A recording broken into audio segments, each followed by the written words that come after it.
আমি আঁতকে উঠে জিজ্ঞেস করলাম, জানি মানে? এই অভ্র, তুই বলে দিচ্ছিস আম্মুকে? আয় হায়, এখন কি হবে? আব্বু জানতে পারলে আমি শেষ রে। আর আম্মু জানলে? তুই আমাকে কেন জানালি না আগে? অভ্র বিরক্ত নিয়ে বলল, জানলে মনে হয় তুই ঢেং ঢেঙিয়ে চলে আসতে। বেশি কথা বলিস না, চুপচাপ হাঁট। আর আমি বলিনি কিছুই। আম্মুই গতকাল আন্টিকে বলেছে যাতে তোকে দীপার বিয়েতে যেতে দেয় আমার সাথে। আম্মুরা গতকালই এসে পড়েছে। এ, আমরা দীপা মানে তোর মামাতো বোনের বিয়েতে এসেছি অভ্র? এই গাধা, আগে বলতে পারিস নি এটা? আগে বললে আমি ভালো কিছু পরে আসতে পারতাম। সিট, একটু দেখ তো ঠিকঠাক লাগছে কি না। অভ্র তীক্ষ্ণ দৃষ্টিতে আমাকে একবার আগাগোড়া দেখে নিয়ে মুখে রহস্যময় হাসি ঝুলিয়ে চুপচাপ হাঁটতে লাগলো। ওকে চুপ থাকতে দেখে আমি জিজ্ঞেস করলাম, কী রে, কেমন লাগছে বললি না তো? অভ্র আমার দিকে এক পলক তাকিয়ে দুঃখে দুঃখে কণ্ঠে হাত জোর করে বলল, মিতু প্লিজ আমাকে বাঁচতে দে। আর কোনোদিন এত নিখুঁতভাবে তোর দিকে তাকাতে বলবে না। আমি যথেষ্ট ধৈর্যশীল মানুষ। তুই কিন্তু আমার মতন নিষ্পাপ পুরুষের ধৈর্য পরীক্ষা করছিস। আমি বিষয় নিয়ে ভ্যাবাচাকা খাওয়ার নাই মাথা চুলকাতে চুলকাতে প্রশ্নবোধক দৃষ্টিতে ভ্রুকুঁচকে তাকিয়ে রইলাম ওর দিকে। ওর কথার আগামাথা কিছুই বুঝতে পারছিলাম না আমি।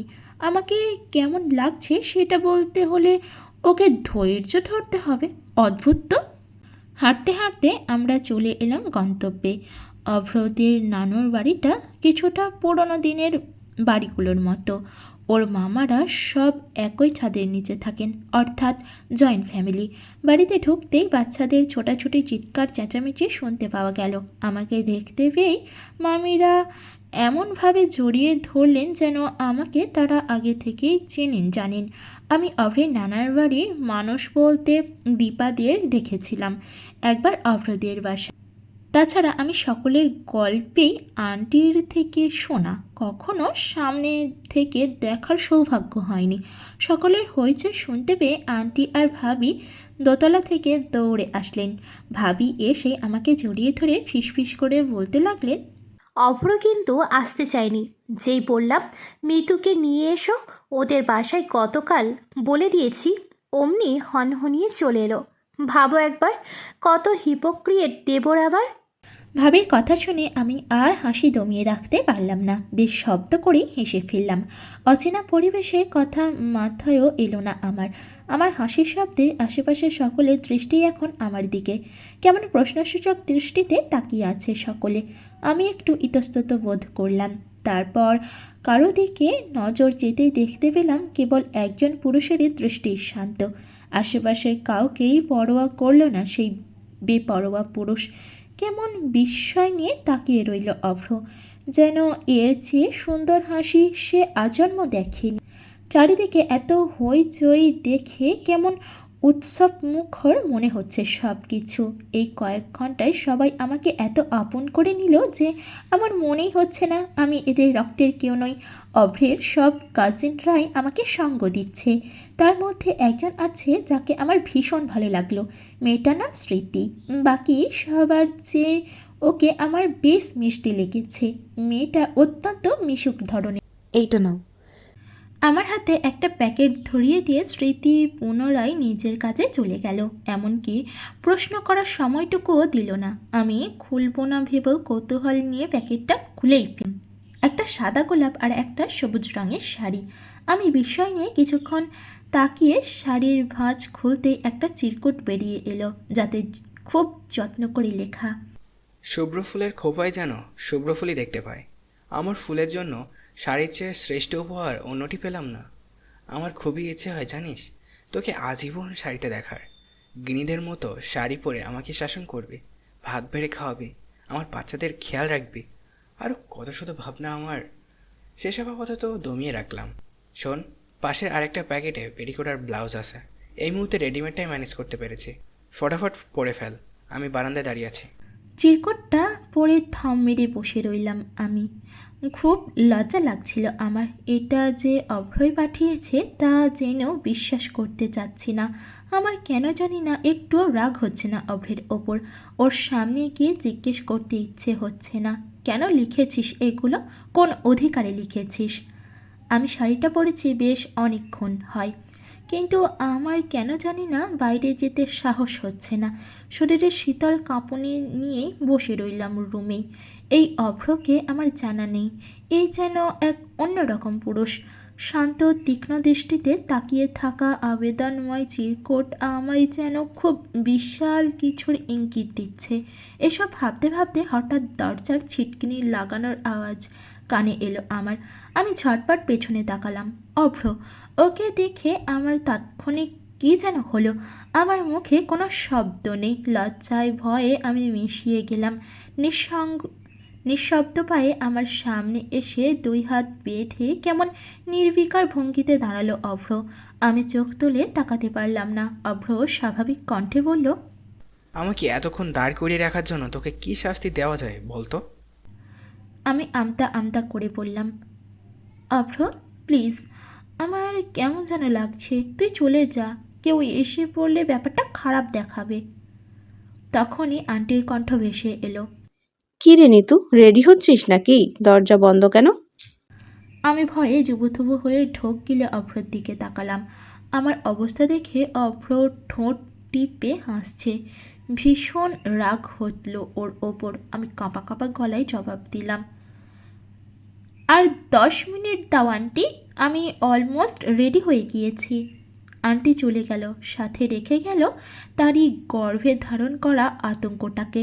আমি চোখ বড় বড় করে অভ্রর দিকে তাকালাম। কড়া গলায় কিছু বলতে যাব, তখনই ওর শীতল হাতের স্পর্শ আমার ঘাড়ে লাগলো। অভ্র পেছন থেকে আমার গলাটা ধরে একদম ওর মুখের সামনে নিয়ে এলো। আমি চোখ বন্ধ করে ফেললাম। আমাকে কিছু বলার সুযোগ না দিয়েই ও ঠোঁটের স্পর্শ বসিয়ে দিল আমার গালে। তারপর কানের কাছে ফিসফিস করে বলতে লাগলো, তুই নিকোটিন কিংবা অভ্যাস নস, তুই আমার মায়াবতী মিতু। পৃথিবীর সকল আসক্তি আমার কাবু করে রাখলেও সেখান থেকে একমাত্র আমাকে ফিরিয়ে আনতে সক্ষম তোর স্নিগ্ধ মুখ, তোর গাজরানা চোখ, তোর চিবুকের তেল। আর বলেই অভ্র আমায় আরও কাছে আসতে লাগলো। আমি একটু একটু করে পেছাতে পেছাতে দেওয়ালের সাথে ধাক্কা খেলাম। আমার চোখ তখনও বন্ধ। অভ্রের তপ্ত নিঃশ্বাসের শব্দ তখনও শুনতে পাচ্ছি আমি। সম্বিত ফিরে আসতেই চোখ বন্ধ রাখা অবস্থাতেই আমি ওকে ধাক্কা দিয়ে দূরে সরিয়ে দিলাম। আমার সারা শরীরে কাঁপুনি শুরু হয়ে গেল। এই আপু, কি হলো? চোখ বন্ধ করে দাঁড়িয়ে আছো কেন? শরীর খারাপ লাগছে? স্মৃতির ডাকে আমি সম্বিত ফিরে পেলাম। তাৎক্ষণিক নিজের ঘাড়ে হাত রাখতেই ভাবতে লাগলাম, আসলে কি অভ্র এসেছিল, নাকি এটা শুধুই আমার কল্পনা? না, শরীর খারাপ না, তুমি যাও, আসছি আমি। কেমন একটা অদ্ভুত চিন্তায় পড়ে গেলাম। অভ্র এমন কিছু করেছে আমার মনে কিছুতেই বিশ্বাস করতে পারছে না। ভাবতে ভাবতেই বসে পড়লাম আমি। তখনই ফ্লোরে অভ্রের ঘড়িটা দেখতে পেলাম। আমার চোখে শুধুই বিস্ময়। তার মানে কল্পনা নয়, অভ্র আসলেই এসেছিল। আমার কেন জানি না খুব কান্না পাচ্ছে। এই অভ্রকে আমি কিছুতেই মেনে নিতে পারছি না। কেমন অচেনা লাগছে সব কিছু। আমার আর এক মুহূর্ত থাকতে ইচ্ছে হচ্ছে না এখানে। সেদিনের পর থেকে আমি অভ্রের সাথে কোনো কথাই বলিনি। আমি যে অভ্রকে পছন্দ করি না ব্যাপারটা এমনও না।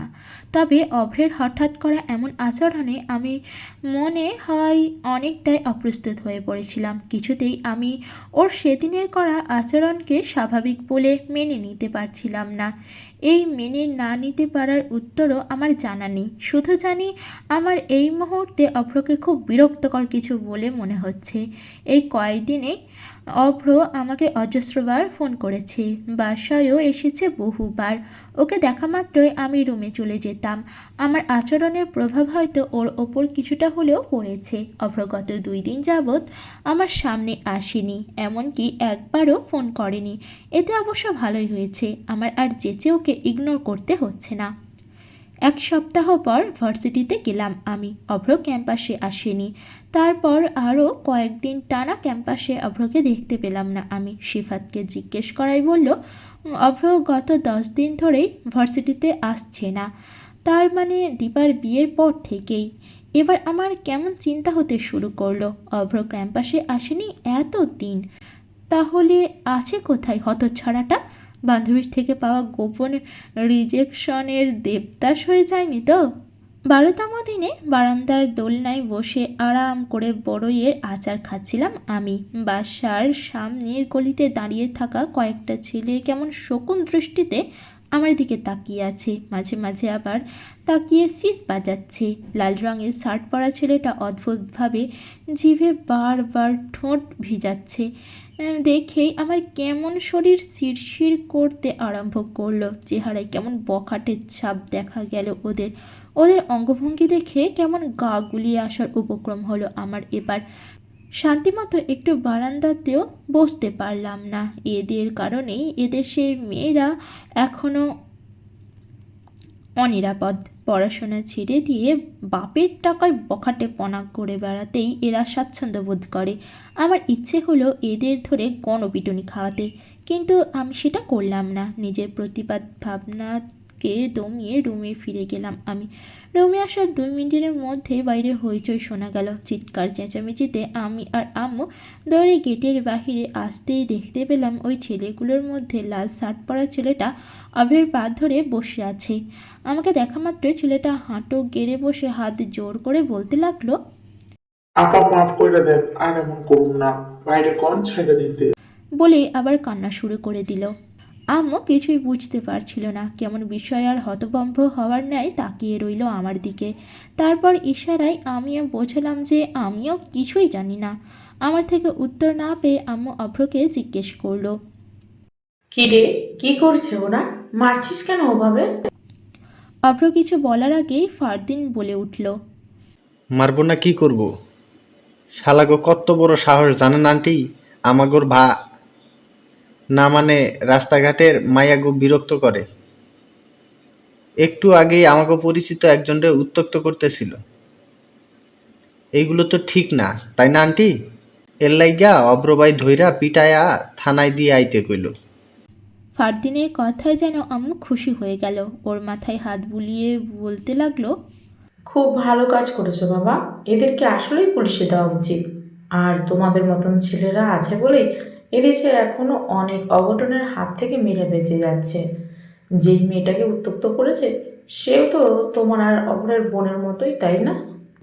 আম্মুর কথায় অভ্র হঠাৎ কেসে উঠল। কাঁচতে কাঁচতে ফারদিনের দিকে গরম চোখে তাকাতেই ফারদিন দাঁত বের করে হাসার চেষ্টা করে আম্মুকে বলল, না আন্টি, আমার বোন হইলে যে অব্র ভাইয়েরও হইতে হইব এমনটা কিন্তু কথা নাই। ধরেন আমার ফিউচার বউ, কিন্তু সম্পর্কে আমার বউ, কিন্তু অব্র ভাইয়ের তো বউ না। সম্পর্কে অব্র ভাই আমার বউয়ের ভাসুর। একইভাবে আমার বোন হইলেও ওই মাইয়া অব্র ভাইয়ের বোন হইতে হইব, এটা কিন্তু কোনো যুক্তি হইল না। ওর কথার আগামাথা কিছুই বুঝতে পারল না আম্মু। বিরক্তি নিয়েই বলল, কি আবোল তাবোল বকছো ফারদিন?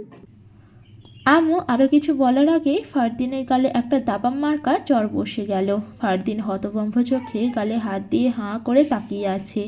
নিজের ইজ্জত বাঁচাতে এবার চটটা খাওয়ার পরেও হাসার চেষ্টা করে বলল, ভাই ভাই, হ্যাঁ হ্যাঁ, এইসব কোনো ব্যাপার না আন্টি। অব্র ভাই আমারে বেশি ভালোবাসে তো তাই।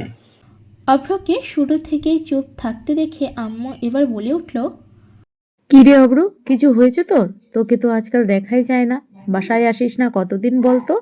চল বাসায় চল, আজকে তোর পছন্দে ঝাল ঝাল গরুর মাংস রান্না করেছি আজকে। অভ্র তীক্ষ্ণ দৃষ্টিতে আমাকে এক পলক দেখে নিয়ে বলল, কাজ আছে আন্টি, অন্যদিন যাব।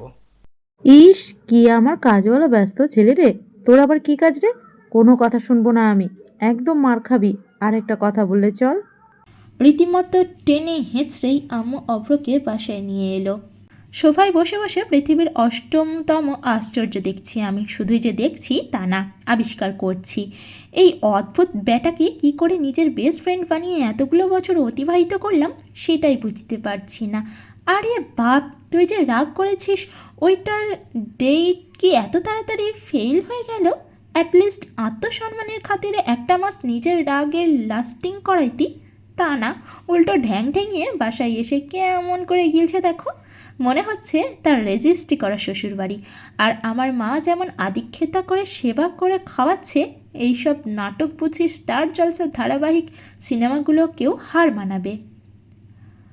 খাওয়া শেষ করে অভ্র ধুম করে সোফায় আয়েশ করে বসে আমার হাত থেকে রিমোটটা নিয়ে নিল। আমি গরম চোখে তাকাতেও কোনো ফায়দা হলো না। আমাকে কোনো প্রকার তোয়াক্কা না করে সে কেমন নির্বিকার ভঙ্গিতে ক্রিকেট খেলা। তোরা টিভি দেখছিস? আচ্ছা শোন, আমি একটু বাজারের দিকে যাচ্ছি, টুকিটাকি মশলা কিনতে হবে। আম্মুর কথায় অভ্র লাফিয়ে উঠে বলল, কি কি আনতে হবে আমাকে বলো, আমি এনে দিচ্ছি। তুই যাবি? কখনো করেছিস বাজার তুই? যেতে হবে না, আমি নিয়ে আসি। বলতেই অভ্র জোর করে বাজার করার ব্যাগটা আম্মুর কাছ থেকে নিয়ে নিল। কখনো করি নাই তো, কি হয়েছে? এখন না শিখলে পরে তো বউ আমার বিপদে পড়বে। আমি থাকতে আমার বউ না খেয়ে থাকবে, তা হতে পারে? অভ্রের বউ মানে অভ্র তাকে মাথায় করে রাখবে। আমার দিকে এক পলক চেয়ে থেমে পুনরায় বলল, কিন্তু সেসব কি আর কেউ বুঝে আন্টি? এত আরামায়েশ কারোর সহ্যই হয় না। তাই বিনা দোষে কেউ যে অভ্রকে ডজনখানেক বছর ধরে শুধু দূরত্বই দিয়ে যাচ্ছে, সেটা কারো চোখেই পড়ছে না। বলে অভ্রর কথায় আম্মু হো হো করে হেসে ফেলল। বলিস কি, আমার লক্ষ্মী অব্রকেও কেউ দুঃখ দিতে পারে? হ্যাঁ রে, তুই প্রেমে টেমে পড়িসনি তো? তোর কথাবার্তা কিন্তু ঠিক লাগছে না আমার। তবে যাই বলিস, বিয়ে করলে একটা গুণী মেয়েকে করবি বুঝলি? আমরা দেখে শুনে বিয়ে করাবো। অভ্র আক্ষেপের স্বরে বলল, সে ভাগ্য কি আর আমার আছে? আমার তো এমন মেয়েই পছন্দ যে আসলে কোনো কাজই পারবে না, পারবে শুধু বরের মাথা খেতে, খাবে না হয় একটু মাথায়। এ আর এমন কি, শখের নারীর জন্য নিজের অতি মূল্যবান মাথাটাই বিসর্জন দিলাম। কথাটা বলে অভ্র আমার দিকে এক পলক তাকালো। ওর একটা কথা আমার রাগ তরতর করে বাড়িয়ে দিচ্ছে। সাথে আম্মু আম্মু কেমন দুঃখ প্রকাশ করে আবার ওকে সঙ্গ দিচ্ছে দেখো। আমার মনে হচ্ছে দুনিয়ার সকল প্রকার সার্কাস আমার ঘরেই। 30 মিনিটের মধ্যে অভ্র বাজার নিয়ে ফিরল। আম্মু গোসল করছিল বাথরুমে, আর আমি সোফায় কাভার্ডগুলো ঝাড়ছিলাম। দরজা খুলতেই অভ্রর ক্লান্ত চেহারা চোখে পড়ল আমার। কপাল বেয়ে তরতর করে ঘাম পড়ছে ওর। কেমন নিষ্পাপ আর স্নিগ্ধ দেখালো ওকে। শ্যামবর্ণ চেহারায় হালকা খোঁচা খোঁচা দাড়ি, চেহারায় কেমন পুরুষত্ব ভাব ফুটিয়ে তুলেছে। আমি এর আগে কখনো অভ্রকে এমনভাবে খেয়াল করে দেখিনি। কেমন মায়াবী আর আদুরে লাগছে। মুহূর্তেই আমার সারা শরীর পেয়ে রোমাঞ্চকর অনুভূতি ছেয়ে গেল। আমাকে পলকহীন তাকিয়ে থাকতে দেখে ধমকের স্বরে ও বলল, কি সমস্যা? ব্যাগগুলো নিয়ে যে দাঁড়ায় আছি চোখে লাগতেছে না? একে তো এই গরম, একটা রিক্সা পাইলাম না, তার উপর বাইরে দাঁড় করিয়ে সঙের মতো সামনে দাঁড়িয়ে আছোস। এত কষ্ট করে আইলাম, কই একটু বাতাস করবি, ওড়না দিয়ে ঘাম মুছা দিবি, তা না স্ট্যাচু হইয়া দাঁড়ায় আসোস। তোর মন থেকে কি মায়া দেওয়া নামক দুইটা শব্দ নাই হয়ে গেছে রে? মূর্তি মতো দাঁড়ায় না দেখা সর সামনে থেকে। আমি হতচকিত হয়ে গেলাম ওর কথায়। এতটুকু একটা কারণে এত কথা শোনানোর কোনো দরকার ছিল? গন্ডার একটা। ড্রয়িং রুমের সোফায় বসে অভ্র ক্লান্ত মুখে শার্টের বোতাম খুলতে খুলতে বলল, নিচ থেকে না বললে তো বিষ ছাড়া কিছুই খাওয়াবি না, মাথায় তো গোবর ছাড়া কিছুই নেই। এক গ্লাস শরবত বানাই নিয়ে আয় যা। এত বড় সাহস! আমাকে মিতওয়া হককে অর্ডার করা হচ্ছে? হা, আজকে উপকার না করলে বেটা তোকে সত্যিই বিষ খাওয়াতাম। দাঁড়ায় আছোস কেন? মনে মনে তো ঠিকই 14 গোষ্ঠী তুলে গালি দিতেছিস। অবশ্য তোর মতো গোবর মাথায় গালি কি হইতে পারে আমার জানা আছে। গন্ডারের গন্ডি পার কইরা অন্য কোনো গালি আবিষ্কার করার মতো বুদ্ধি তোর নাই। অভ্র বেশ আয়েশ করে শরবতটা খেলো, কিন্তু মুখে বলল, খুবই বাজে বানাইছোস। এত বাজে ট্রেনিং তোকে কোন ইউটিউবার দেয়? আন্টি এত বাজে শরবত বানানো কিছুতেই শেখাবে না, নেভার এভার। বলতে বলতে আমার ওড়না দিয়ে কেমন স্বাভাবিক ভঙ্গিতে মুখ মুছতে লাগলো, যেন এটা তার অধিকারের মধ্যে পড়ে। আমি কিছুই বলতে পারলাম না। বরাবরের মতোই ওর আচরণে কাবু হয়ে গেলাম আমি। অভ্র চলে গেল, সাথে রেখে গেল অজস্র প্রশ্ন। এই বিরক্তিকর মানুষটা আমায় এত নিখুঁতভাবে জানে। এই আমাকে আমার চেয়েও বেশি জানে। কি করে জানে? ইজ হি আর ম্যাজিক ম্যান, নাকি এই ম্যাজিক শুধু মৃত্যুর ক্ষেত্রেই? আর মাত্র 4 মাস পরে চতুর্থ বর্ষের ফাইনাল পরীক্ষা আরম্ভ হতে যাচ্ছে। সারা বছর পড়াশোনার সাথে দেখা সাক্ষাৎ না থাকলেই এই সময়ে ব্যাচের সবার মধ্যে একটা ব্যস্ততামুখর পরিবেশের সৃষ্টি হয়েছে। ব্যস্ততা নেই শুধু আমাদের অভ্রের মাঝে, অনেকে এই নিয়ে কানাঘষা শুরু করে দিয়েছে। ক্লাসের ফার্স্ট বয় অলিতে গলিতে ঘুরে বেড়াচ্ছে, ব্যাপারটা অনেকেই সহজে হজম করতে পারছে না। এই তো গতকাল মেসেঞ্জার গ্রুপে অভ্রকে নিয়ে রীতিমতো গবেষণা শুরু হয়ে গিয়েছিল। মেসেঞ্জারের টুংটাং শব্দে আমি গ্রুপে না গিয়েও থাকতে পারলাম না। ওদের গবেষণার এক পর্যায়ে কাঙ্ক্ষিত মানুষটির আগমন ঘটল। অভ্র গ্রুপে ঢোকা মাত্রই একে একে সকলেই সালাম দেওয়া শুরু করে দিল ওকে, যেন অভ্র নয়। আগমন ঘটেছে কোনো বিখ্যাত মনীষীর। প্রথমেই সম্মানের সহিত জাহিদ লিখল, অব্র ভাই, ভাই আপনার পাটা যদি একটু দিতেন। আপনার পা পানি খাওয়ার এই মুহূর্তে কম্পালসারি হয়ে গেছে। না মানে সারাটা বছর টোটো কইরে ঘুরে বেড়ান, তাও একাডেমিতে লাইফে আপনার এত সফলতা। আপনার সফলতার সিক্রেট যদি এই অধ্যায়ের সাথে শেয়ার করতেন খুব উপকৃত হতাম ভাই। অভ্র কম না, কেমন স্বাভাবিক কণ্ঠেই ভয়েস রেকর্ড দিল। শোন, তোর আগামীকাল 10টার দিকে দেখা কর আমার সাথে। 10 মিনিটের বেশি টাইম কিন্তু দিতে পারবো না। একবার পা ধোবো, সেই পানি একটা ট্যাঙ্কিতে অ্যাড করবি, তারপর যতজনকে পারিস ডোনেট করে দিবি। আমার মনে কোনো হিংসে নেই, বুঝলি? আমার সামান্য পা ধোয়া পানির দ্বারা যদি তোরা উপকৃত হোস, সেটা গুরু হিসেবে আমার জন্য ভীষণ গর্বের বিষয়। জাহিদ লিখল, কিন্তু ভাই, আমি তো একাই আপনার সিক্রেট ডোজ ভোগ করতে চাই। সরি, এই মহা মূল্যবান পানিও আমি শেয়ার করতে পারবো না কারোর সাথে। এটা টাঙ্কি বললে আর যাই বলেন, এই পানি সংরক্ষণ করে আমি আমার আগামী 14 পুরুষের সফলতা নিশ্চিত করতে চাই। এই মেসেজের রিপ্লাইয়ে সিফাত লিখল, দোস্ত, তোর আসলে শুধু পা ধোয়া পানিতে পোষাবে না রে। ধোয়া পানিতে সাদিয়ার স্কিন কেয়ার ফুড অ্যাড করতে পারিস। এই মেসেজে সাদিয়ার অ্যাংরি রিয়াক্ট দেখা গেল। বাকিরা মনে মনে হাহা রিয়াক্ট দিলেও সেটা বাস্তবে প্রকাশ করল না। শিফাত, তুমি কি আমাকে কোনোভাবে অপমান করছো? না মানে, একদিন জাহিদকে দিয়ে অনলাইনে প্রোডাক্টগুলো আনিয়েছি বলে তুমি কি ভাবছো সবসময় জাহিদই আমাকে এগুলো কিনে দেয়? শোনো, আমার পাপার টাকা পয়সার কোনো অভাব নাই যে বয়ফ্রেন্ডকে দিয়ে সবসময় সব কেনাবো। জাহিদ লিখল, বাবু আসলেও এটা মিন করেনি, তুমি রাগ করো না প্লিজ।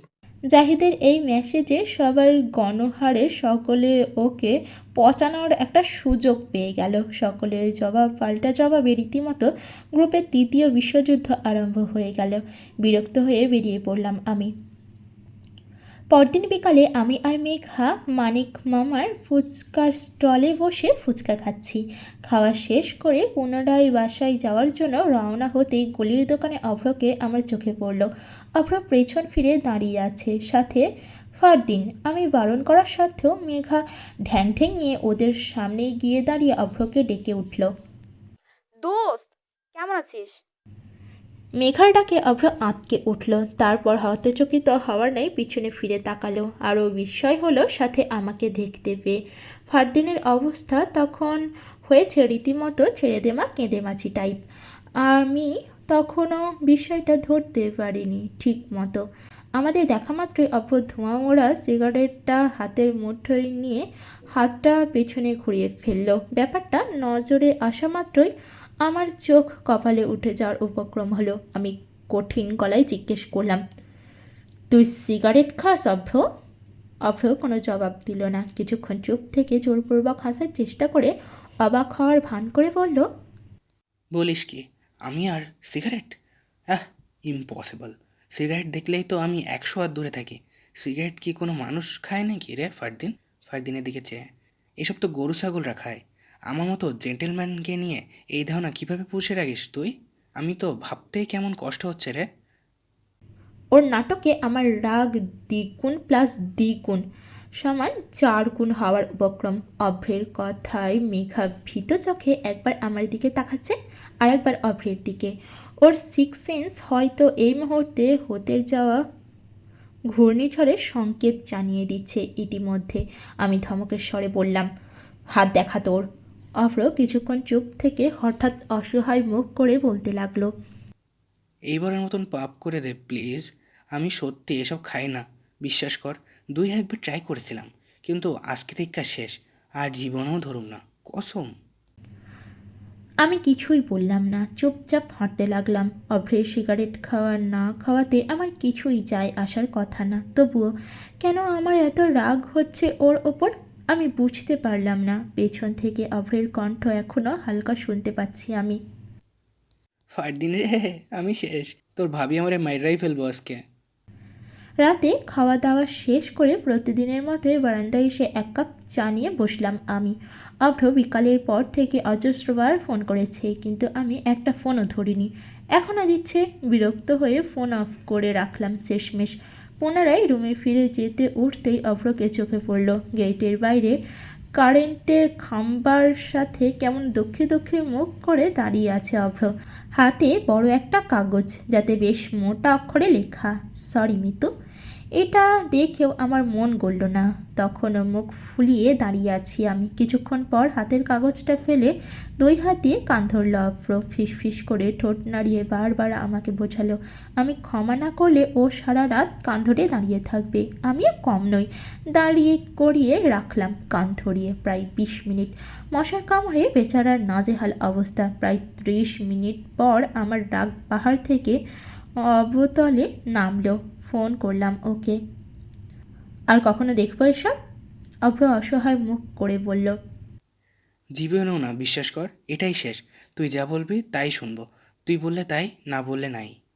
এই মুহূর্তে আমার রাগ পুরোপুরি না কমলেও 80 ভাগই কমতে শুরু করেছে। কিছুক্ষণ চুপ থেকে অপলক দৃষ্টিতে তাকিয়ে রইলাম ওর দিকে। তারপর মৃদু হেসে বললাম, বাসায় যা, অনেক পাগলামি হয়েছে।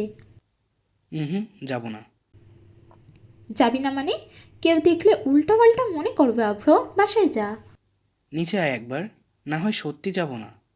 আভ্রের একবার কিছু করতে বলে মনে হলে ও সেটাই করে। ওর জেদ সম্পর্কে আমি বেশ ভালোভাবেই অবগত। যেতে বলেছে মানে আমি না গেলে ও সত্যি সত্যি হয়তো সারা রাত বাসার সামনে দাঁড়িয়ে থাকবে। তাই এই পাগলের হাত থেকে নিস্তার পাওয়ার জন্য আমাকে নিচে নামতেই হলো। চোরের মতো নিঃশব্দে গেট খুলে বের হলাম আমি। আমাকে দেখা মাত্রই অভ্রের মুখে তৃপ্তিময় হাসি ফুটে উঠল। আমি আশেপাশে এক পলক খেয়াল করে তাড়াহুড়ো করে বললাম, এই যে আসলাম, দেখেছিস হয়েছে, এবার বাসায় যা।